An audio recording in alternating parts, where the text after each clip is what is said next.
así todos tener la seguridad que Él es el que nos está hablando. Amantísimo Padre Celestial, en el nombre de tu Hijo Jesucristo, te damos las gracias como siempre, Señor, por tu grande amor, por tu gracia y misericordia, Señor, inigualables.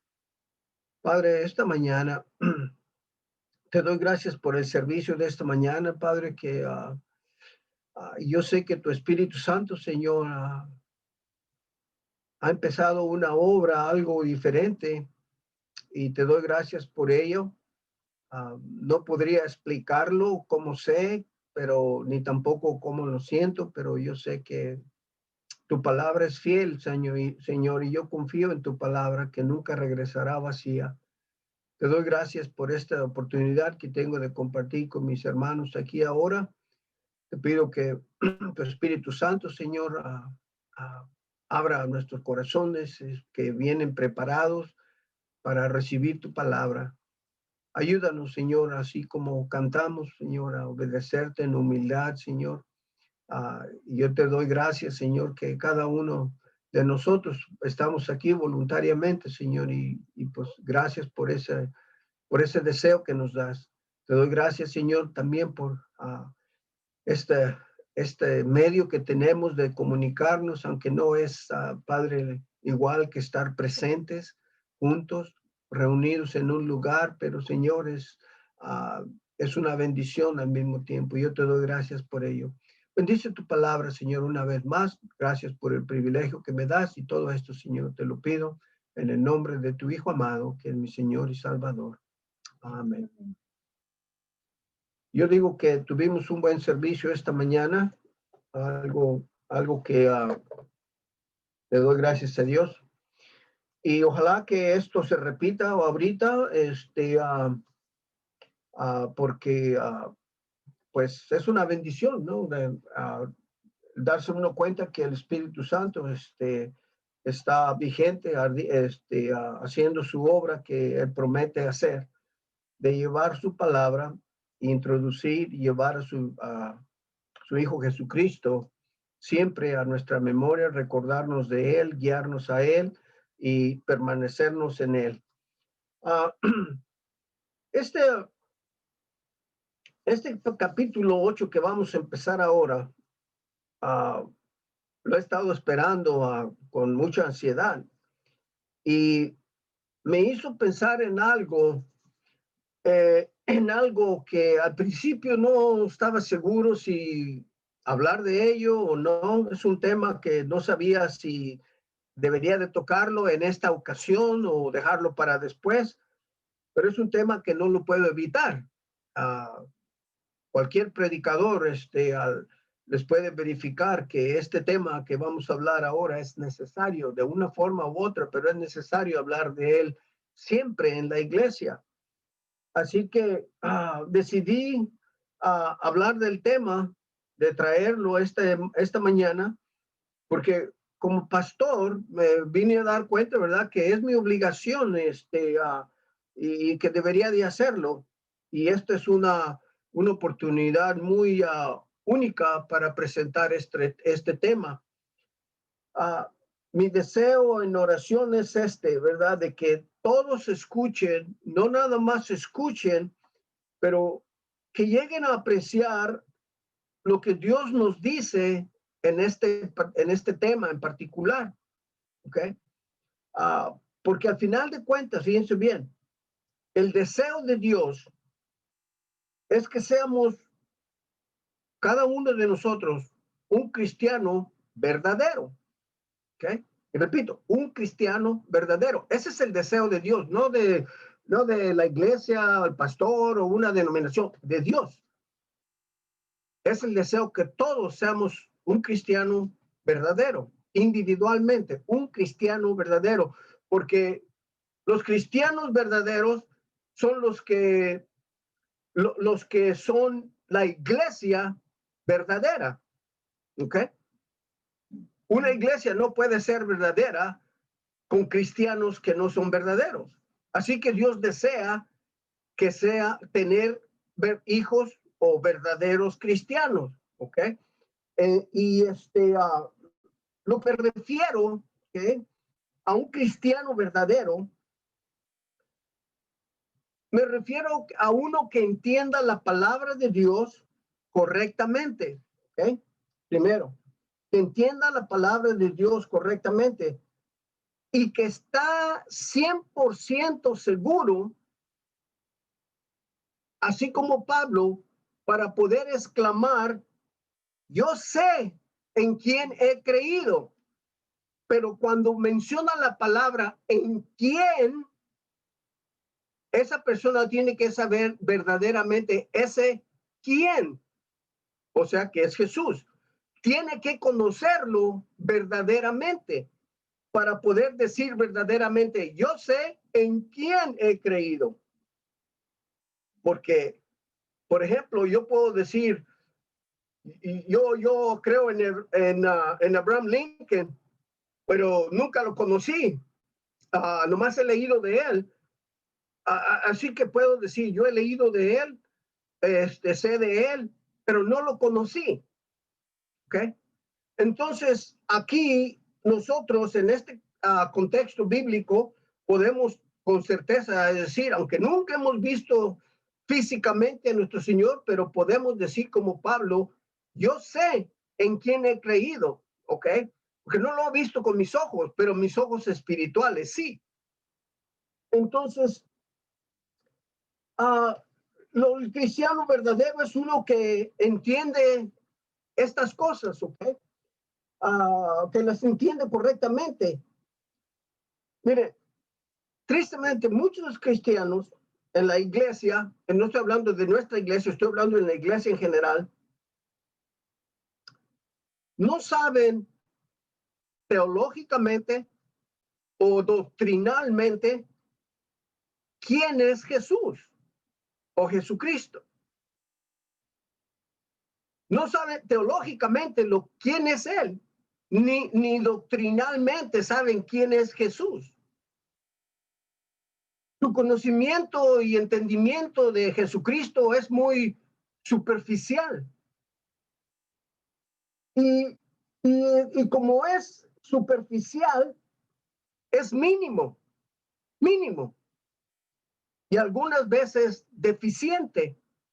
Y deficiente suficiente para que Satanás use esa ignorancia para engañar a la persona con cosas que no son. En este caso, vamos a ver algo concreto. ¿Okay? Entonces, mira, yo no culpo algunas veces a las personas, algunas veces porque no fueron enseñadas correctamente, ¿ok? No tienen un entendimiento de quién es Jesús. Algunas veces porque nunca entendieron, les enseñaron, pero nunca entendieron. Esa es otra razón, no entendieron, pero tampoco preguntaron. Y otras pensaron que ya sabían suficiente, que no querían saber más. Y otras que simplemente no están interesadas, ¿ok? Entonces, cualquiera que sea la razón, la gran mayoría de veces, nunca, fíjense bien, nunca han considerado que el decir yo soy salvo, soy hijo de Dios, nunca han considerado que la persona que pide salvación, ya hablamos el año pasado sobre ser esclavo de Cristo, ¿ok? El señorío de nuestro Señor Jesucristo, pero ahora voy a irme por otro lado un poquito. La persona nunca llega a darse cuenta que cuando abrió sus labios para pedir salvación, esa persona está entrando en un compromiso total con el que le pide, al cual le pide salvación. No se da cuenta que entró en un compromiso total voluntariamente, ¿ok? Consciente, a sabiendas y voluntariamente. la persona entra a un compromiso con Jesucristo. Entonces, ese compromiso lo vamos a ver desde el punto de vista no de la iglesia o de una denominación o de nadie, lo vamos a ver del punto de vista de Dios. Cómo Dios ve ese compromiso, el cual las personas voluntariamente entran en él. Ese compromiso, se habla muy poco de ese compromiso, porque no es muy bonito a los oídos. No me hace sentir un super cristiano. ¿Ok? Entonces, no es muy popular. Y me imagino que por eso muchas veces es evadido. No se habla mucho de ello. Pero no podemos nosotros ignorarnos si decimos que creemos la Biblia. Tenemos que ser interesados de saber quién es este Salvador, este Hijo de Dios, este hombre que vino a morir por mis pecados. ¿Quién es él? Pero tenemos que verlo del punto de vista de Dios, no del punto de vista mío, no de aquí, de abajo para arriba, sino de arriba para abajo también, para que podamos llegar a la verdad, de verlo del punto de vista de nosotros y el punto de vista principal de Dios. ¿Cómo ve Dios este compromiso? Este compromiso que es ignorado. Y es ignorado a tal grado que es de dar miedo, verdaderamente. Entonces, vamos, miren, les voy a pedir un favor. Vamos a leer un versículo nada más de este capítulo 8. ¿Okay? Porque esto es lo más importante para poder verdaderamente beneficiarnos y bendecirnos del resto. Tenemos que entender bien totalmente. Si lo leemos nada más a la ligera, superficialmente, puede ser que nos tomemos una impresión errónea.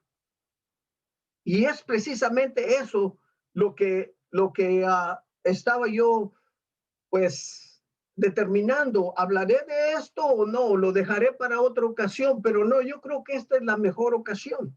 Vamos a leerlo, capítulo 8, versículo 1 del libro de Romanos. Capítulo 8, versículo 1 del libro de Romanos. Y como les digo, les pido un favor, que no continúen leyendo, ¿ok? Nada más ese versículo.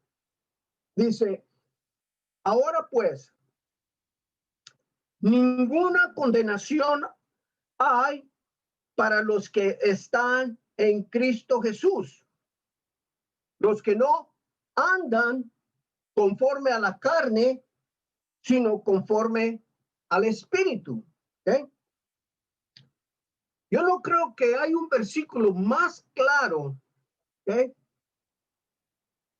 ni más hermoso para el Hijo de Dios que este versículo tan claro que le hace saber al cristiano verdadero, le hace saber que está seguro en Cristo, que su salvación está segura en Cristo. No hay ninguna condenación.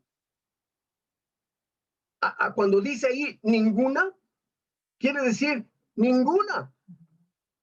No hay ninguna condenación.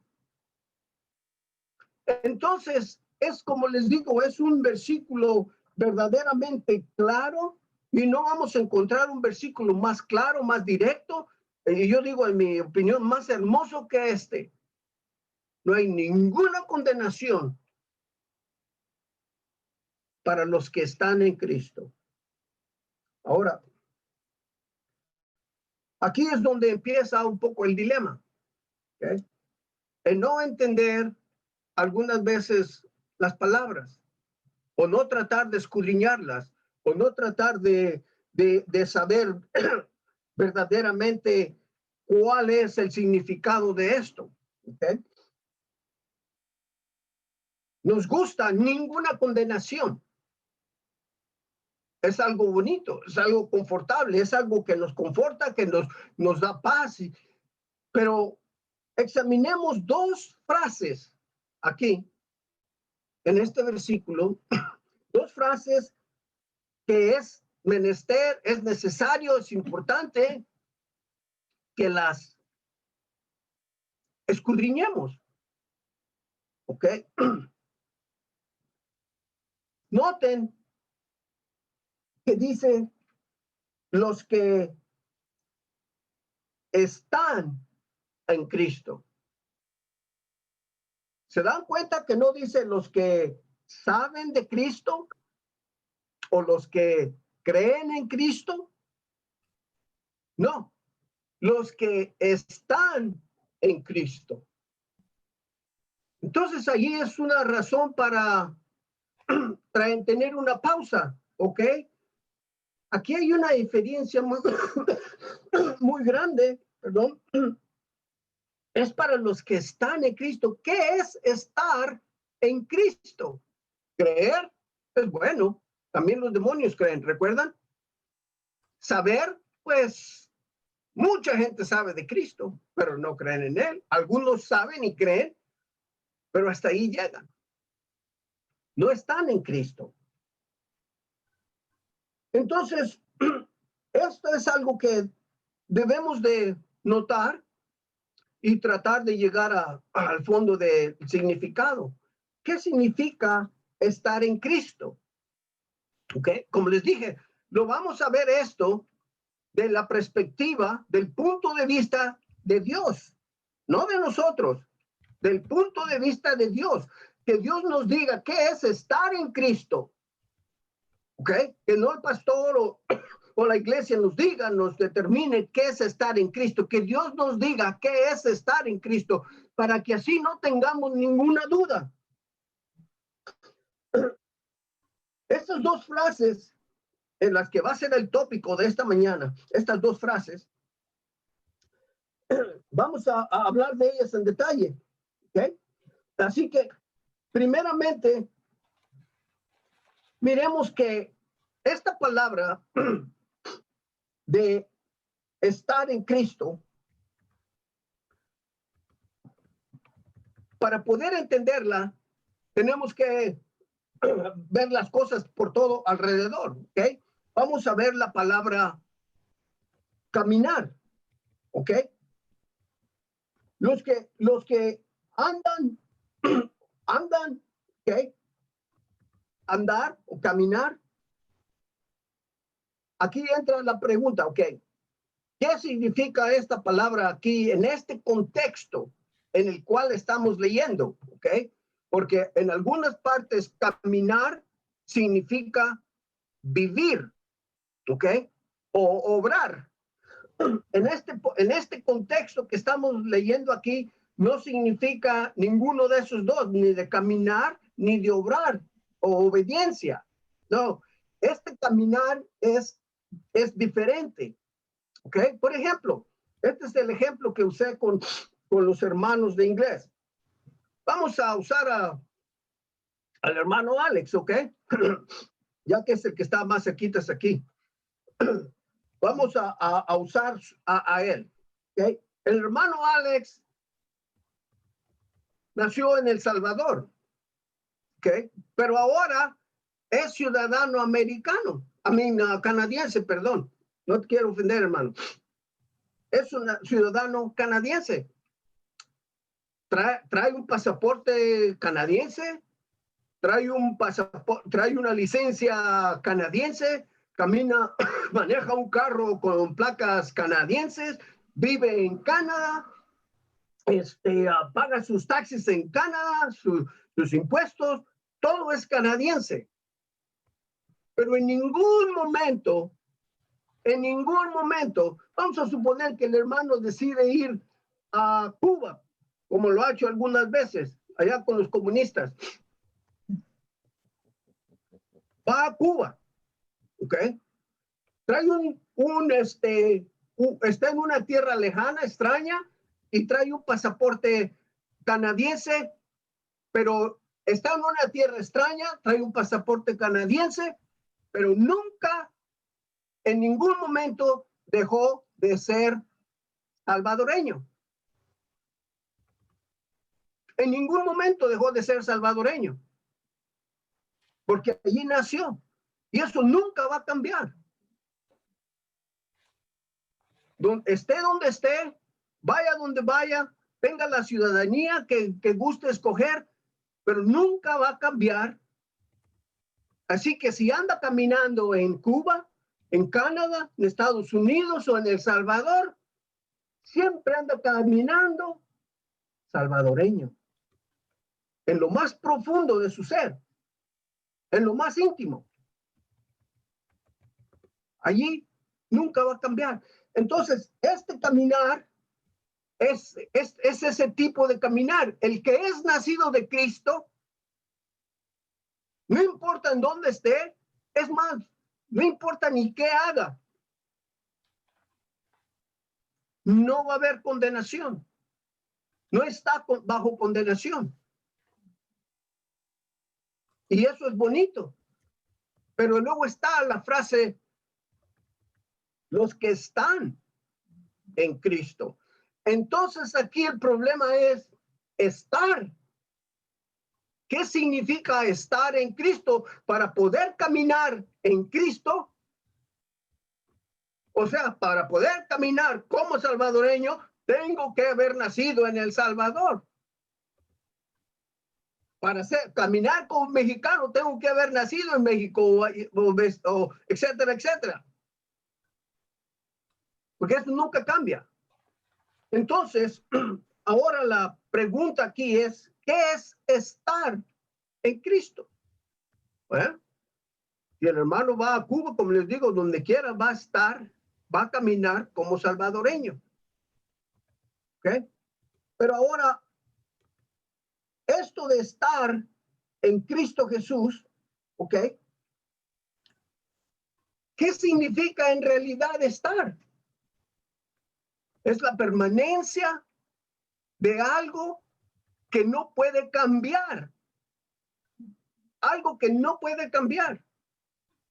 El día que yo nací de nuevo, que recibí el bautismo del Espíritu Santo, el día que vine a Cristo, como ustedes quieran llamarlo, el día que nacimos de nuevo, el día que acepté a Jesucristo, como ustedes quieran expresarlo, ese día me puso Él en Cristo. Y esa persona es la verdadera, ese es el nacimiento verdadero. Así que donde quiera que vaya, donde quiera que esté, haga lo que haga, estoy en Cristo. Y camino en Cristo. Dice, pero andas en la carne, sí, pero ese no es lo vimos en el capítulo 7 y en el 6, ese no soy yo, ni usted, ni la persona que está en Cristo. Ese ya es otra, esa persona está muerta. El verdadero yo es el que Cristo creó. Entonces, quiero mencionar esto y pongan atención en esto, porque esto no está dirigido a nadie ni a nadie en particular, sino que hay esto, ¿ok? Que este versículo, así tan verdadero y hermoso que es, puede ser mal aplicado. ¿Cómo puede ser mal aplicado? Puede ser mal aplicado por algunas personas y como consecuencia, fíjense bien, esas personas que lo aplicaron mal toman consuelo en algo que no les pertenece. ¿Y qué situación es esa? ¿Qué posición es esa? Es estar engañado pensando que son cristianos. ¿Okay? Es estar engañado, tomar consuelo en algo que no les pertenece. Y quiero que nosotros veamos esta mañana del punto de vista de Dios lo que significa ser cristiano, lo que significa pertenecerle a Él, lo que significa verdaderamente, no lo que leemos, lo que el pastor dice, la iglesia dice, sino lo que Dios dice al respecto de un cristianismo verdadero. ¿Ok? Para empezar, leamos Primera de Pedro, el capítulo 3.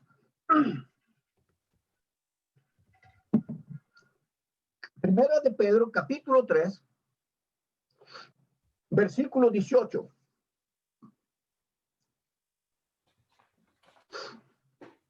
Porque también Cristo padeció una sola vez por los pecados, el justo por los injustos, para llevarnos a Dios, siendo a la verdad muerto en la carne, muerto en la carne. Nuestro Señor murió en la carne, pero vivificado por el Espíritu.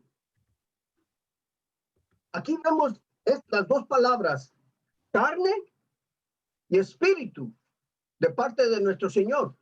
En la carne murió, pero fue vivificado en el Espíritu. Exactamente, igualmente, es lo que le sucede a la persona cuando es redimida. La carne muere y el Espíritu vive. Entonces, esa persona está, aquí no tiene nada que ver con obediencia, ¿ok? En este contexto, sino en quién es. Es una persona que nació del Espíritu. Entonces, donde quiera que esté, donde quiera que vaya, esta persona está caminando en el Espíritu, en ese contexto. Y lo repito, en este contexto. Esta persona no está caminando en la carne. ¿Por qué? Porque es un ciudadano celestial. Así como el hermano es un ciudadano, ahora será canadiense, pero su verdadera ciudadanía donde nació es El Salvador. Donde quiera que vaya y esté, nunca va a dejar de ser salvadoreño. Así nosotros podemos ir a diferentes lugares y esto y hacer y deshacer, pero esto nunca cambia. Estamos en ese contexto, estamos siempre en el Espíritu. Entonces, dice que no hay ninguna condenación para los que están en Cristo. ¿Ok? Ahora, tengan esto en mente, ¿ok? Vamos al libro de Colosenses.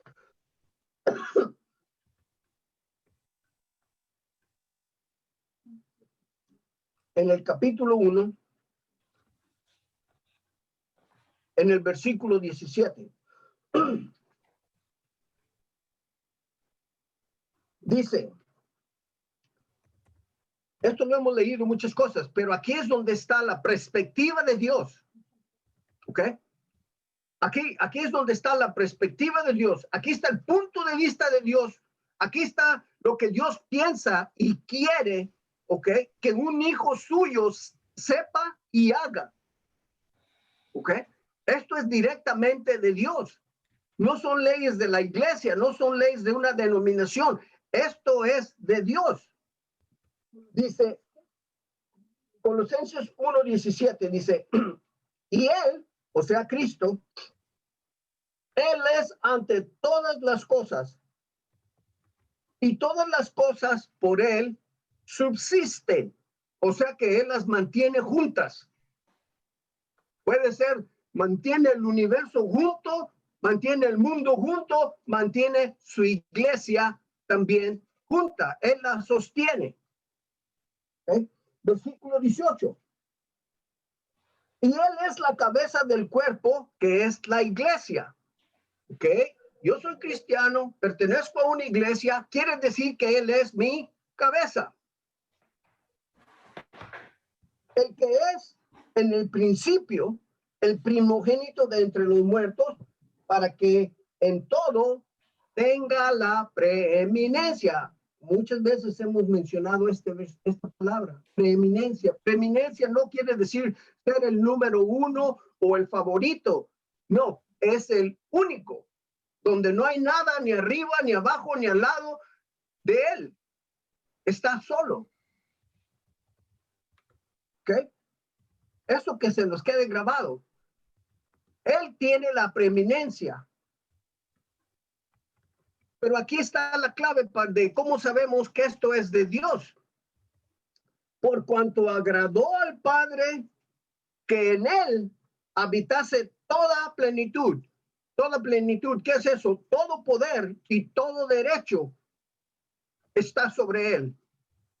Él tiene todo el poder y todo el derecho de todo el tiempo, incluyéndome a mí, que digo que es mi Salvador.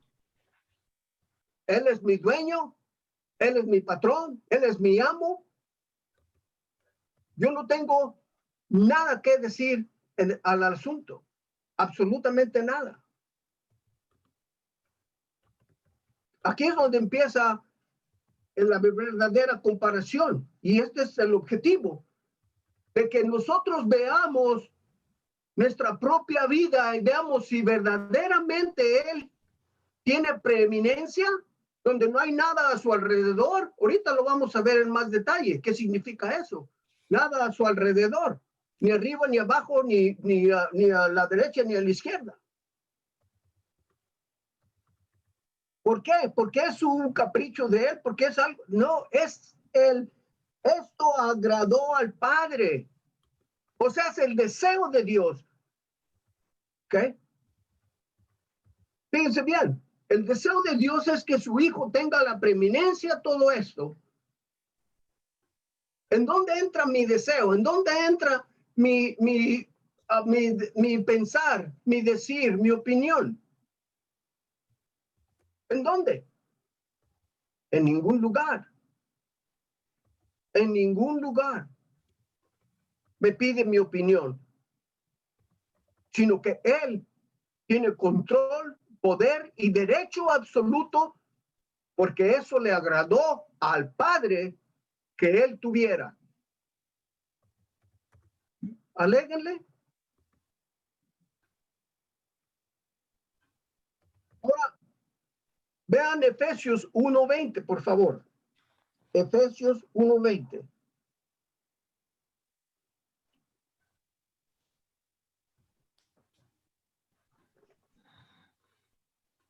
Efesios 1:20 dice así: la cual operó en Cristo, o sea, el poder, ¿ok? Operó en Cristo, resucitando desde los muertos y sentándole a la diestra en los lugares celestiales, sobre todo principado, potestad, potencia, señorío y sobre todo nombre que se nombra no solo en este mundo, sino también en el venidero. ¿Ok? Fíjense bien, ¿en dónde me pide mi opinión, mi consentimiento? Aquí. ¿En qué parte pierde él algún derecho o poder? Sobre todo principado, poder, potencia, señorío y sobre todo nombre que se nombra no solo en este mundo, sino también en el venidero. ¿Dónde hay lugar para otra cosa aparte de Cristo? ¿Dónde está un lugar aparte de los deseos de Cristo, de mi Dios, que puso Él sobre su Hijo? ¿En dónde hay alguna claridad que pueda meter yo algo a medias? ¿Se dan cuenta de ese poder absoluto? ¿De ese derecho absoluto? Versículo 22. Y sometió algunas cosas bajo sus pies. No es así. Todas las cosas las sometió bajo sus pies. En otras palabras, nadie tiene derecho ni siquiera a levantar la cabeza y decirle, hey, ¿qué estás haciendo? Y lo dio por cabeza sobre todas las cosas a la iglesia. Ahí es donde me toca a mí, a cada uno que nos decimos ser miembros de la iglesia de Cristo, del cuerpo de Cristo. Ahí me toca a mí, personalmente, muy duramente, sobre todas las cosas.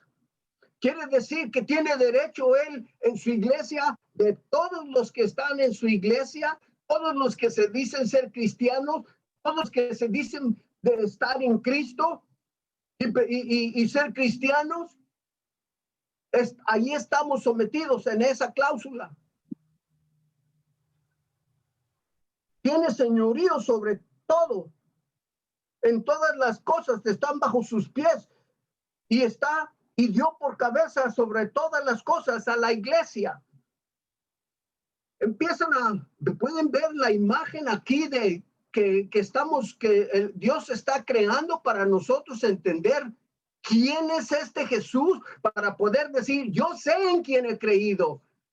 Si puedo decir yo sé a quién me he sometido, yo sé quién me manda, yo sé quién es mi dueño, yo sé a quién le obedezco, yo sé todas estas cosas. Entonces, con todo derecho puedo decir, yo sé en quién he creído, porque de otra forma nomás digo que he creído, pero no hago lo que me dice porque no le creo. Pongámoslo bien en la forma que verdaderamente es. ¿Me estoy sometiendo? O nomás digo que yo sé en quién he creído. Si verdaderamente lo conozco por quién es él, todas estas cosas, todo este poder, esta soberanía, este derecho que tiene sobre todo, ¿qué derecho tengo yo de hacer lo que yo quiera? Pero no es la forma en que lo vemos ahora.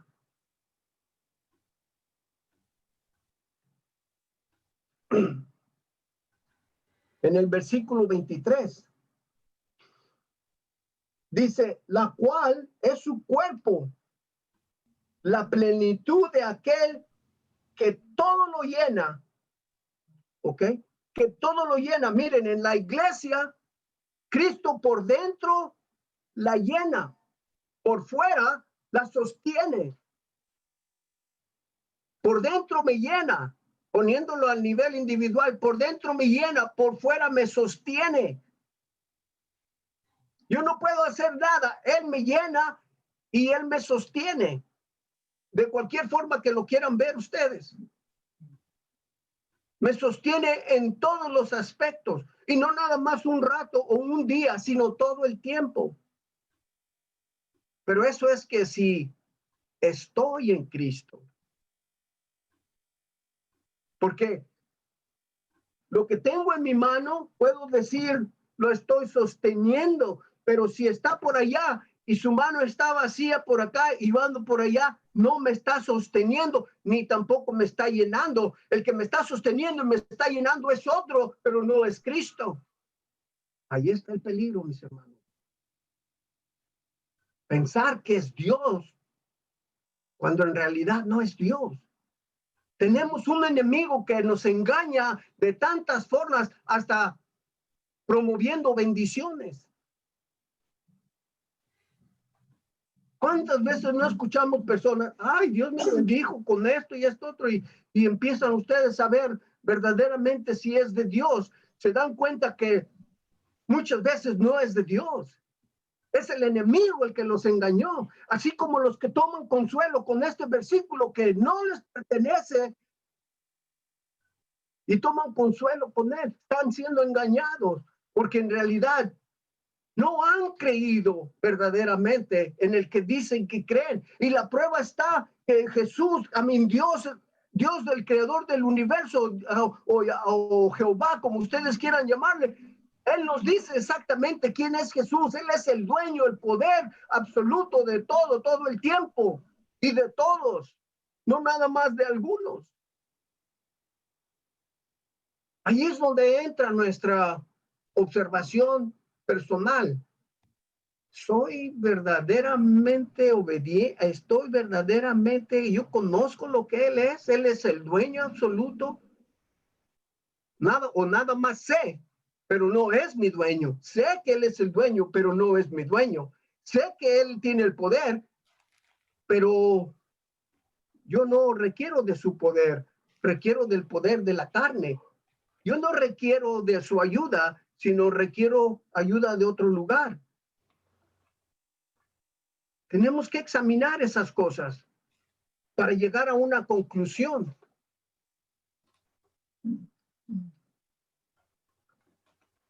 Entonces, veamos quién es Cristo en relación a los redimidos, a sus redimidos. ¿Quién es Cristo en relación a todas estas personas que Él redimió? ¿Cuál debe de ser la relación de los redimidos con este Redentor?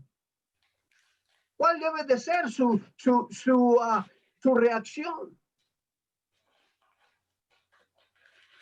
Tres cosas que debemos de saber, entender y recordar. ¿Okay? Y esto es del punto de vista de Dios, ¿ok?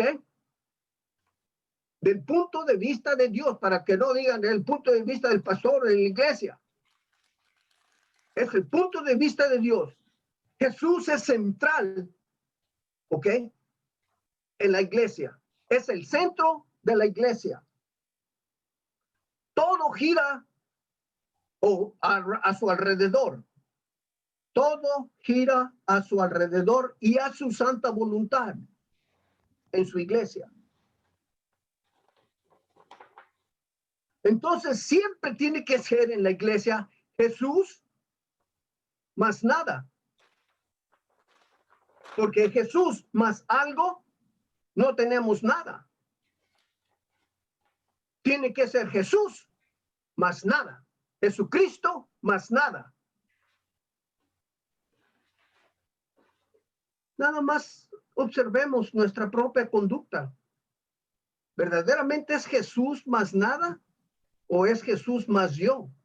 ¿O yo más Jesús? Que verdaderamente es lo triste, es yo más Jesús. Porque Jesús es mi ayudante, Jesús es mi ayudador. Entonces, el Padre quiere que Jesús sea central, el centro de la iglesia. Quiere ser el centro de mí. En todo, Él quiere alrededor de mí. En todo, nada puede entrar más que Él, que está allí en el centro. Aparte de ser el centro, Él es la base. O sea, Pablo nos dice que es el cimiento, el fundamento de la iglesia. En ese fundamento, en ese cimiento, todo descansa. ¿Estoy descansando en Él? ¿O ando buscando descanso en otras cosas o de otra forma? Muchas veces el descansar en Él es lo último que buscamos. Buscamos descansar en esto, en aquello, pero no en Jesucristo. Cuando Él debe de ser el cimiento, el descanso, la base donde todo descansa. No algunas cosas, ni algún tiempo, todo el tiempo y de todos los que se llaman cristianos.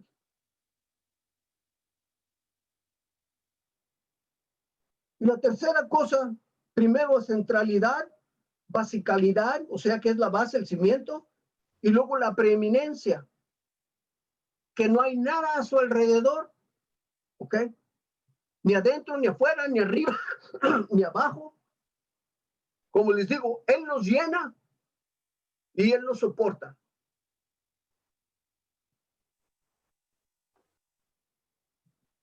Aquí hay algo que la iglesia ahora, fíjense bien, no entiende. Ninguna de estas cosas es opcional. No son opcionales. No es que si las entiendo, me parecen, me gustan o no, nada de eso. No, ninguna de estas tres cosas son opcionales.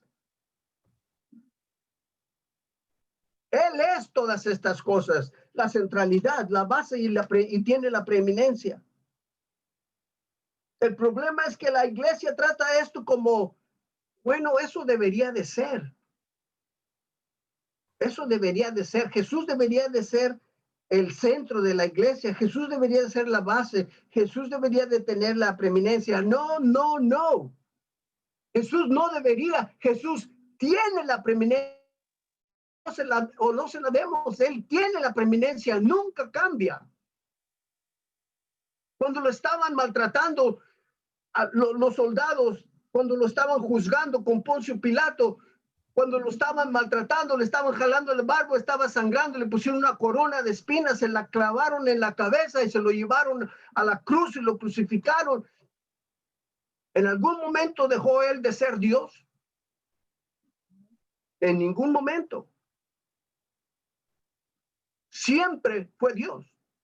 Le hicieron, sí, todas estas cosas, pero en ningún momento dejó de ser Dios. Así que esta centralidad, esta basicalidad, esta preeminencia, la hagamos o no la hagamos, Él es básico, Él es la base, Él es el cimiento y Él tiene la preeminencia, lo hagamos o no lo hagamos. El no hacerlo, ahí es donde está el problema. Y no es un problema leve, es un problema muy serio.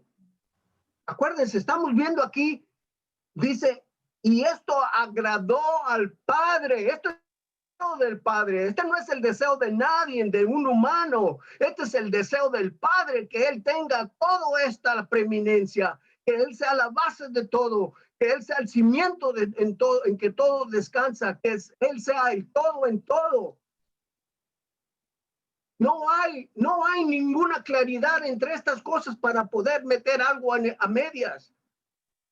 Una de dos, eso no es.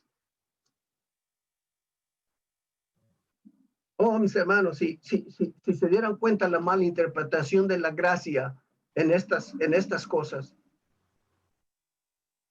Oh, Jesús te ama. Sí, ya te salvó, ya.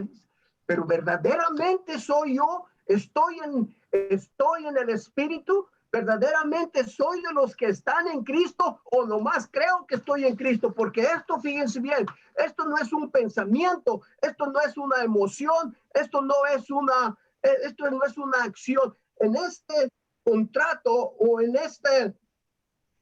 como les dijera, hay una palabra aquí que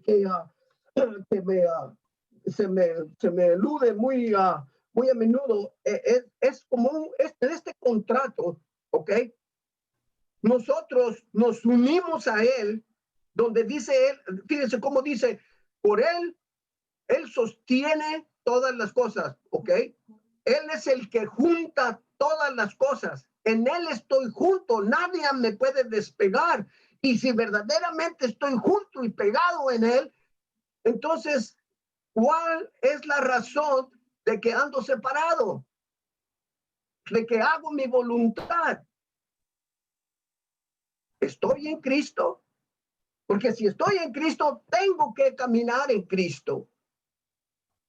Ya les expliqué, el hermano o los que venimos de otros países, nunca vamos a poder deshacernos de esa verdad original, donde quiera que vayamos. Igualmente el Hijo de Dios nunca se va a poder separar, siempre va a caminar en él. ¿Por qué? Porque nació en él.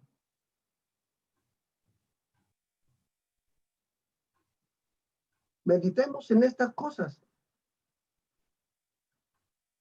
Cuando, como les digo, cuando la iglesia ignora estas cosas, ¿ok?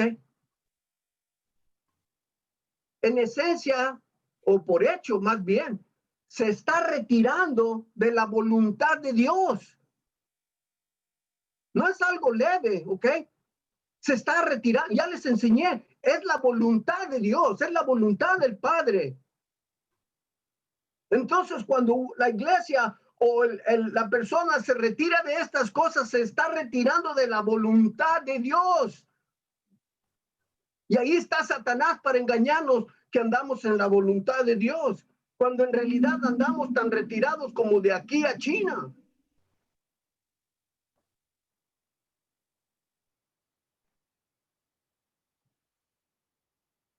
El retirarse en sí significa esto. Cuando la iglesia se retira o la persona se retira de la voluntad de Dios, está ignorando la voluntad de Dios, ¿ok? El Espíritu Santo se retira. Y no confundamos esto con nuestra salvación, ¿ok? Si es salvo, nunca. Pero si no es, nunca lo ha tenido.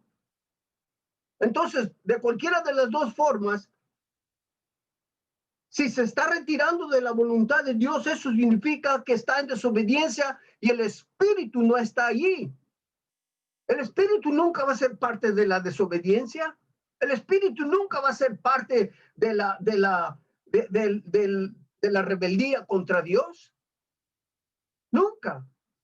Pero sin embargo, muchas personas no tienen, ¿cómo les dijeron? No se imaginan lo que están diciendo cuando piensan que todo el tiempo el Espíritu Santo va a estar contento con nosotros, cuando no es cierto. Por eso Pablo nos dice que no contristemos al Espíritu Santo. No es que nos va a abandonar, pero lo contristamos, y cuando lo contristamos, no estamos obrando en su voluntad, no está siendo él el que es el dueño, el amo, el controlador, el sustentador. Es otras cosas.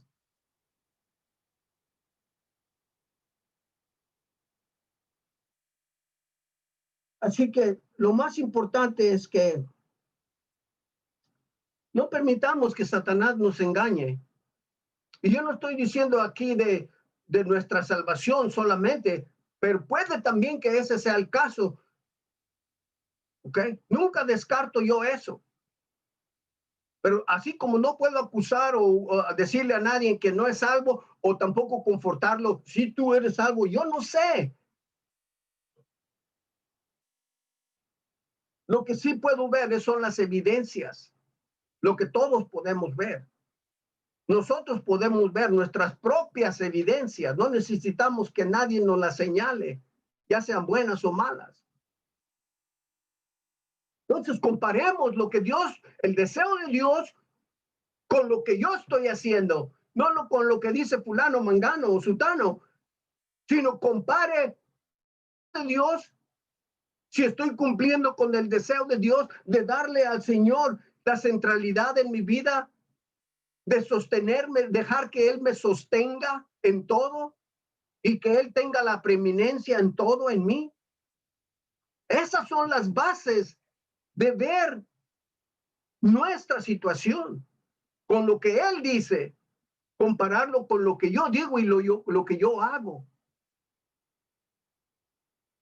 Como les digo, este versículo, muchas personas toman consuelo en este versículo y están tomando consuelo en algo que no les pertenece y están siendo engañados, porque en realidad no están en Cristo, porque no es una emoción, no es un saber o un sentir, sino que es un hecho.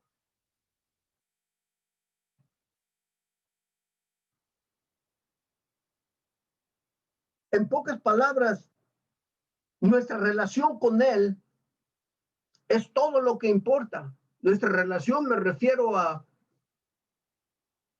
cuánto lo obedezco, cuánto lo pongo atención a todo esto que Dios Padre me está diciendo, porque Él me está diciendo, me dice también en los evangelios, me dice, este es mi hijo, escúchenlo a Él. Y aquí nos está diciendo todavía más claramente que le complace que Él tenga todas estas cosas. No permitamos que Satanás nos engañe con una fe que no es verdadera, con una fe falsa, sino que busquemos la fe verdadera cristiana, para hacer lo que Dios quiere que seamos, unos cristianos verdaderos. En esto lo que significa unión, estamos unidos a Él, es que estamos, la palabra me gusta, que estamos pegados a Él, dice. Estamos pegados a Él constantemente. Y esa es comunión y comunicación. Y también consultación. No sé si existe tal palabra, pero la cosa es de que lo consultamos a Él para todo, en todo, todo el tiempo. No le avisamos de lo que vamos a hacer, sino que primero le pedimos si lo puedo hacer.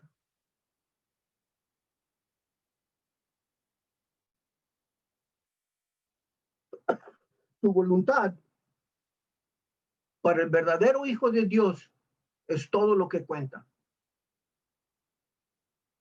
Es todo lo que cuenta. No lo que debe de contar, es todo lo que cuenta. Lo hagamos o no lo hagamos, eso no tiene caso, sino lo que cuenta es lo que Él pide. No es susceptible a cambios o a modificaciones de acuerdo a esto o aquello. Su voluntad es su voluntad. Entonces, se dan cuenta de la importancia de entender este versículo, de que lo leamos verdaderamente con toda confianza.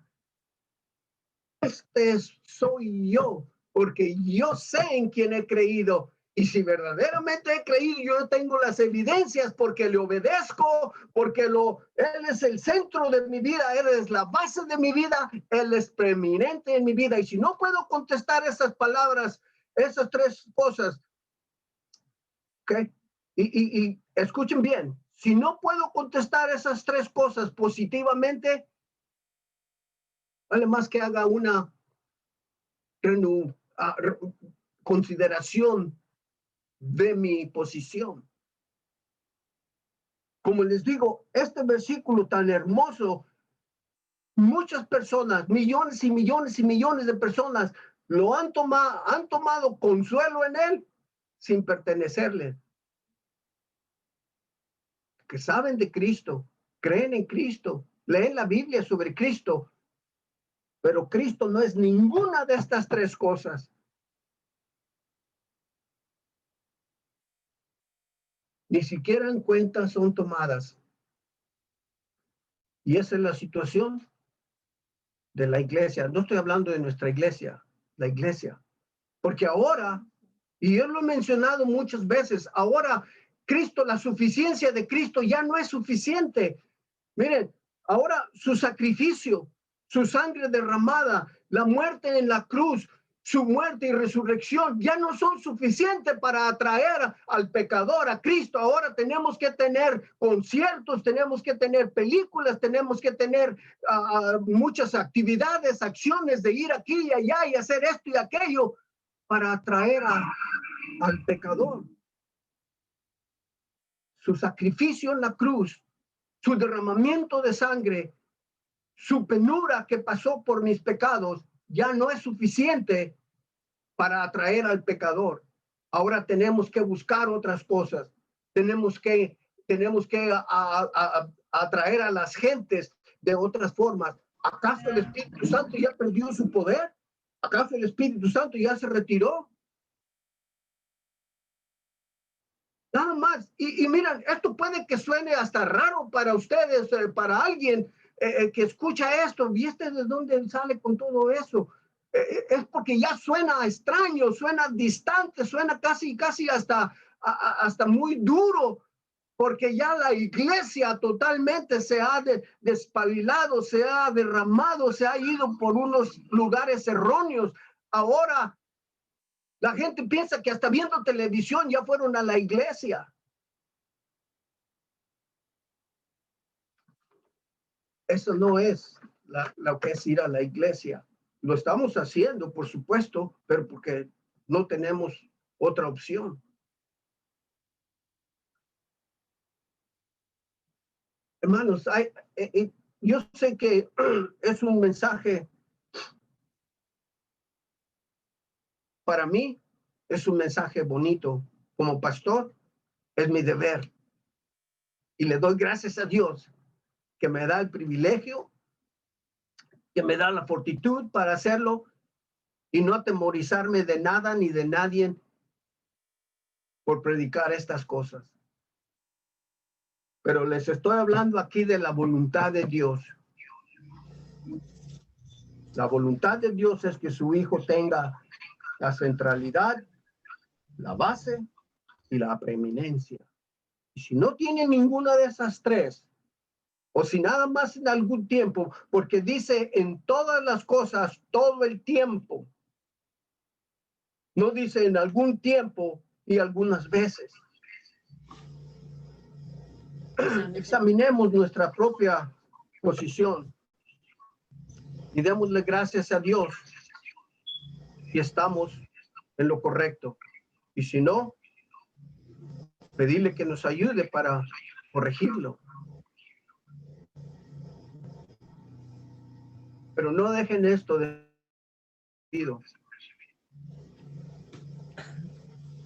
que sería una gran tragedia.